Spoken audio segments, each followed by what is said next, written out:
you in my bedroom.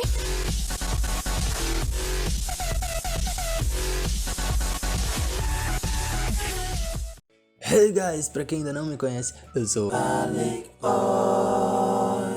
E como eu sei que você ainda não superou a aula passada, eu decidi ser bonzinho com você e trazer uma aula mais simples. Disse, eu não sou o melhor professor do mundo. Claro que sou, claro que sou. Então, pra pegar leve, hoje a gente vai ter uma aula bem tranquila e bem rápida.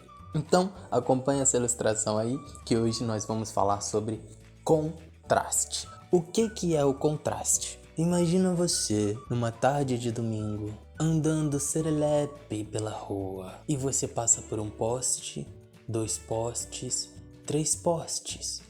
E aí você dá de cara com um 4º poste, só que esse 4º poste é azul. Olha que interessante. Você passou por 3 postes cinza e nem percebeu que eles eram cinza. Mas quando você dá de cara com o poste azul, você começa a pensar, e por que será que todos os postes são cinza? Por que não pode ter um poste verde, um amarelo, ou preto, ou rosa, ou amarelo ou rosa? O contraste é exatamente isso, é o dom de se destacar por ser diferente. Se você é um anão morando numa terra de anões, você é só mais um anão. Provavelmente ninguém vai questionar e talvez ninguém nem perceba que você é um anão.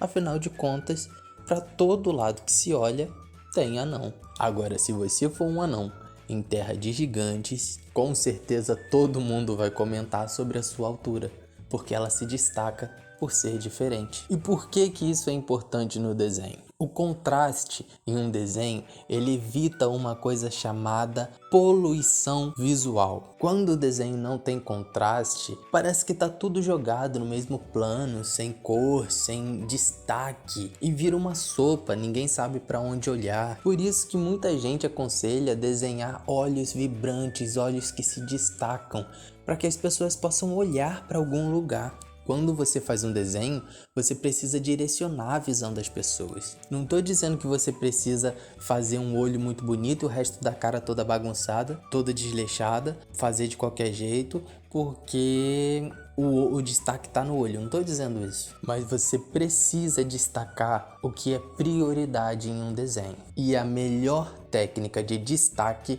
para um desenhista se chama contraste. Então, vou deixar aí, um exemplo de uma flor. Percebam que nessa primeira flor, tanto a luz quanto a sombra está sendo representada de maneira muito suave. Se você desenhar um monte de rosas, um buquê de rosas, todas dessa forma, com esse sombreamento suave, vai virar a tal da poluição visual. Agora presta atenção nessa segunda flor. Perceba como os pontos luminosos estão muito mais acentuados, e as sombras também estão muito mais acentuadas. Aí você chega pra mim e fala, entendi, então eu vou fazer um buquê com muito contraste. Vai dar ruim, vai dar ruim. Lembra da historinha? Um anão em terra de anões não existe contraste. E gigante em terra de gigantes também não existe contraste. Então se você colocar contraste em tudo, você vai evidenciar tudo. E se você evidenciar tudo, pra onde que a pessoa olha? Se você destacar o olho, o nariz, a orelha, e aí? Eu olho para onde? Pro olho, pro nariz ou pra orelha? Por que você vai fazer um desenho cheio de contraste ou um desenho sem contraste algum, se você pode brincar com as duas coisas no mesmo desenho? O contraste é isso. Vou te dar alguns exemplos. Vou desenhar alguns quadradinhos aqui embaixo. Esses quadradinhos estão em pé. Se eu fizer quadradinhos deitado, já gerou um contraste, já gerou um recorte na imagem. O próximo, eu faço linhas em pé. Se eu começar a deitar essas linhas, eu já gero um recorte na imagem. E é um recorte que você bate o olho e você vê o contraste. Presta atenção nesse próximo. Ondinhas, reta.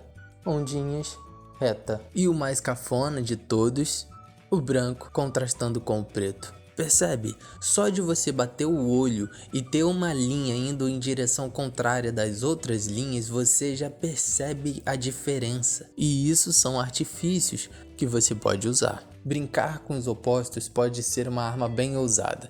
Então vamos ver alguns exemplos. Contraste com cores. Cores negativas. Primeiro exemplo, laranja e azul. Segundo exemplo, verde e magenta.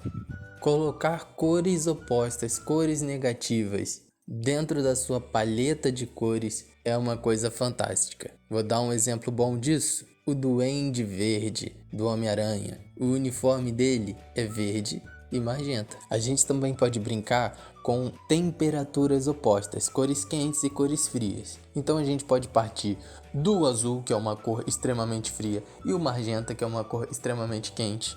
Mas esse contraste pode ser também subliminar, com um verde e um azul.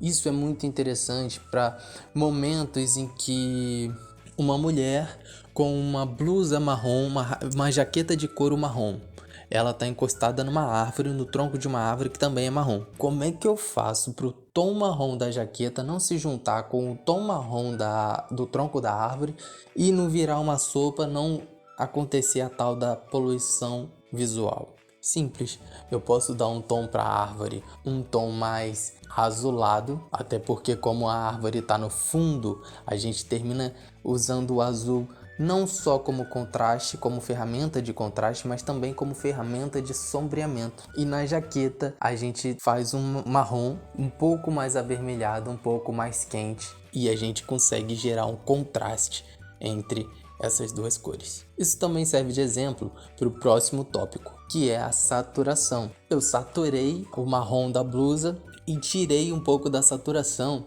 do tronco da árvore, né? E gerei um contraste. E a próxima forma de contraste é a clássica de novo, luz e sombra, ou sombra e luz, como está escrito aí.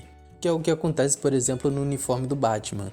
Não existem cores ali, é tudo tom de preto e cinza. Uma parte é um pouco mais clara, outra parte é mais escura. E é isso aí, galera. A aula de hoje é bem simples, é só para vocês desenvolverem aí métodos e ferramentas para evitarem, tanto no colorido quanto no preto e branco, a tal da poluição visual.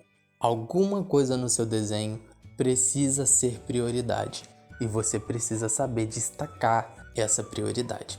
Valeu, galera, é isso aí. Eu vou ficando por aqui, a gente se vê na próxima aula. Beijão. Tchau, tchau.